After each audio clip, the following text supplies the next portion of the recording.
Good day from OG Benchmarks. This is my first attempt at benchmarking. Let's see how it went. Okay, the star of the show is the i5-750. The picture is terrible. Let me help. There, that's better. This is a first generation i5 CPU from Intel. The generation is called Nehalem, and this particular CPU is from the Linfield family. It's a 4-core, 4-thread CPU with a base clock of 2.66 gigahertz and a boost clock of 3.2 gigahertz. This was a $10 pickup on eBay. These are very available and cheap.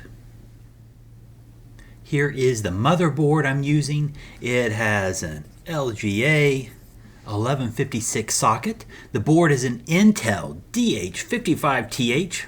I picked it up for about $50.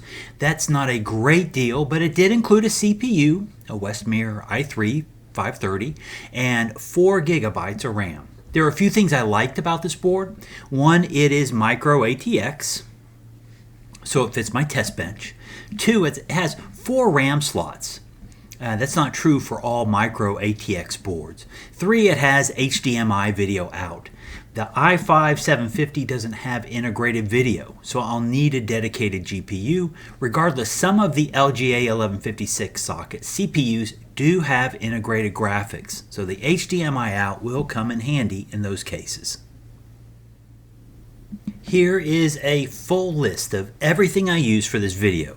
The CPU is an i5-750. The motherboard is an Intel DH55TC. The cooler was an Intel stock fan. The RAM was a 4x2 gig kit of, this is a Lapida DDR3-1333, and that's single rank and latency of 9, CL9. The GPU, this is an Aries game. GPU, plenty of power at 650 watts. This GPU is an NVIDIA GT240, and then all the software is running off of a 240 gigabyte SSD. And the software I used, this is running Windows 10, Cinebench R23, and then I had hardware monitor and Speccy to see what was going on in the CPU. I've never tried to do real benchmarking. From what I see on YouTube, thermal throttling can be a concern. I wanted to make sure the CPU wasn't thermal throttling. So I ran through the benchmark routine and watched A, the CPU temperature, and B, the clock speed. So I used the temperatures from hardware monitor. Hardware monitor didn't seem to update the clock speed, so I used Speccy to watch clock speed. Fortunately, in the range of temperatures I was hitting, clock speeds were constant, no thermal throttling. Here's what I was seeing in the single core benchmark. Core temps were running around 60 degrees. At least one core was always running at about 3.2 gigahertz during the benchmark. And that is the turbo speed for the i5-750. The cores rotated carrying the load, and temps mostly ran in the mid-60s and peaked at about 70 degrees. The T-case for this CPU is 72.7. Note that the TDP for this CPU is 95 watts, and it was consistently drawing 109 watts for the turbo according to hardware monitor. How about the multi-core? This is a bit more interesting. Core temps were still in the mid to upper 80s. Well, that's well above the T-case of 72.7. I was expecting this to throttle, but it didn't. Apparently, hardware monitor reports the core temp, and T-case is at the heat spreader. At least that's what I think is happening. If you have a better answer, let me know in the comments.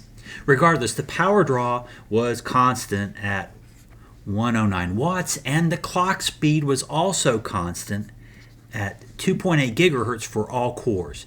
Note that the listed turbo clock for this chip is 3.2 gigahertz, but that's not the all-core turbo, just single core. The all-core turbo is just 2.8 gigahertz. Long story short, this CPU is not throttling during the benchmark with the stock Intel cooler. I'm not impressed with the stock Intel cooler, but it seems to be at least doing what it needs to do. Probably helps that it's winter and the temperature in the house is just about 67 Fahrenheit, about 19 C. So this is how I end up running the benchmarks. I ran the single core twice and took the temperature and clock speed readings during the second run. I then ran the multi-core twice and again took numbers during the second run.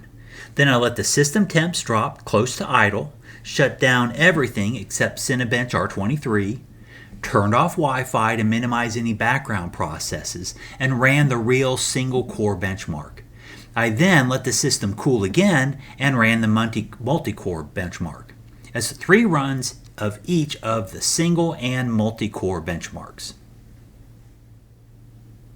Here's what I got. On single core, I got a 506. On multi-core, I got 1743.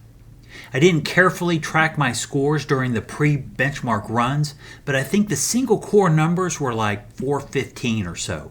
Turning off background processes, and I was streaming a YouTube video at the time as well, did influence the scores.